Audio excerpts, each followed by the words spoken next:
Like we've lost our way. At least some of the older generation, like when my father's friends were out there in the streets, they bought buildings, they bought properties, they own buildings, they own businesses. But my generation, that was all lost on them. So so this is the Harlem that I'm seeing. But like I said, I've always romanticized about Harlem. I think about the history of Harlem, right? Malcolm X at one point lived in Harlem, right?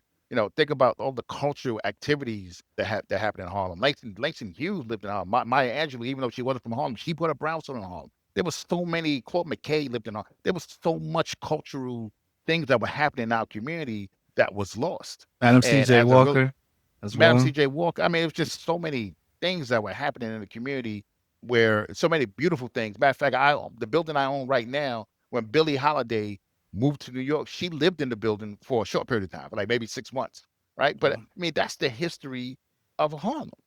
And I'm growing up romanticizing about it. Matter of fact, when I think I was in junior high school, I had to do a school report. I did it on the Harlem Renaissance, right? So I'm all Harlem, right? I'm all about Harlem, and not knowing that one day I'm going to end up doing development in Harlem. But when I end up doing development in Harlem, I'm thinking about the history of Harlem on top of what Harlem can and should be without gentrifying Harlem, right?